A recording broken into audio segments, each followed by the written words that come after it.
आज हम राजपूत समाज की कुलदेवियों के बारे में चर्चा करने जा रहे हैं। ऐसा माना जाता है राजपूत समाज के लोग अपनी कुलदेवी को हमेशा से पूजते आए हैं। हमारी कुलदेवियों की कृपा हमेशा से हमारे ऊपर बनी रहती है, फिर चाहे वो जंग का मैदान हो या कोई संकट की घड़ी। महान राजपूत योद्धाओं की हमेशा से ही अपनी कुलदेवी में गहरी आस्था रही है। उसी का अनुसरण आज भी राजपूत समाज कर रहा है। आज हम राजपूत समाज के विभिन्न वंशों की कुलदेवियों के विषय में आपको जानकारी देंगे।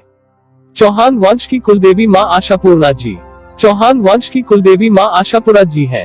चौहान वंश के साथ साथ मां आशापुरा को कई और जाति के लोग अपनी कुलदेवी के रूप में करते हैं। ऐसा माना जाता है कि मां आशापुरा कभी भी अपने भक्तों का साथ नहीं छोड़ती है।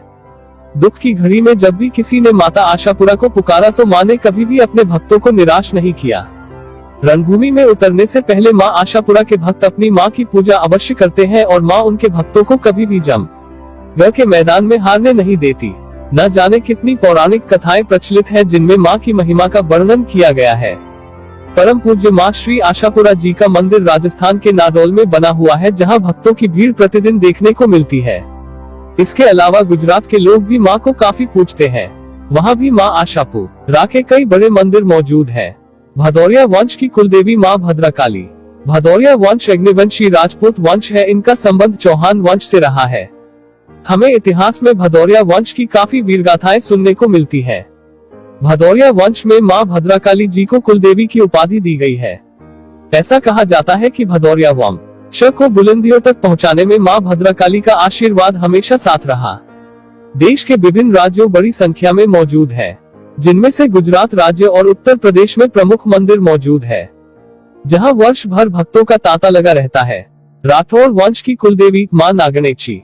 भदौरिया राजपूत वंश के बाद बात करते हैं राठौर वंश की कुलदेवी मां नागणेचिया माता जी है। रणबंका राठौर की कुलदेवी की महिमा का वर्णन अद्भुत है। मां की कृपा के किस्से घर घर में प्रचलित है। मां नागणेचिया जी नागणेची नाम से भी प्रसिद्ध है। मां का नाम नागणेची नागना गांव के नाम पर पड़ा है, जो कि राजस्थान राज्य में मौजूद है। राठौर वंश के लोग आज भी अपनी को काफी पूजते हैं। किसी भी शुभ काम से पहले मां नागणेची की आराधना जरूर की जाती है। सिसोदिया वंश की कुलदेवी मां बाणमाता। सिसोदिया वंश का नाम लेते ही जो नाम सबसे पहले हमारे मन में आता है वो है हिंदू हृदय सम्राट महान योद्धा महाराणा प्रताप जी का। सिसोदिया वंश की कुलदेवी मां बाणेश्वरी माता जी है, जिन्हें की बाण माता के नाम से भी जाना जाता है। मां की आराधना से भक्तों की सारी मनोकामना पूरी होती है।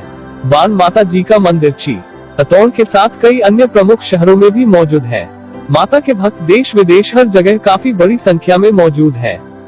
ऐसा माना जाता है कि राजपूतों पर उनकी कुलदेवी की कृपा हमेशा बनी रहती है। प्रत्येक राजपूत का यह फर्ज है कि वह अपनी कुलदेवी को हमेशा पूजना चाहिए। प्रत्येक शुभ कार्य से पहले कुलदेवी का स्मरण बहुत जरूरी है। हमें अपनी कुलदेवी के बारे में जानकारी अवश्य होनी चाहिए।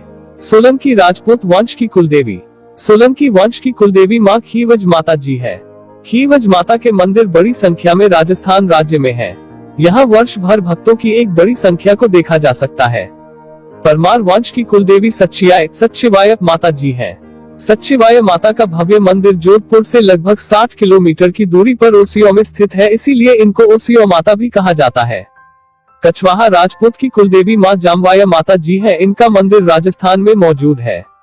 गौड़ वंश की कुलदेवी मां काली है। मां काली की कृपा के किस्से काफी प्रचलित हैं। देश भर में मां काली जी के मंदिर मौजूद हैं। तंवर राजपूत की कुलदेवी मां चिलाया माता जी है। मां को योगमाया के नाम से भी जाना जाता है। प्रचलित कथा के अनुसार मां योगमाया ने चील का रूप धारण कर अपने भक्त की रक्षा की थी, तभी से मां को चिलाया माता के नाम से जाना जाता है। भाटी यदुवंशी वंश के विषय में बात करें तो भाटी राजवंश की कुलदेवी श्री स्वांग्यांग जी आवर जी है। जादौन वंश की कुलदेवी मां कैला माता जी है।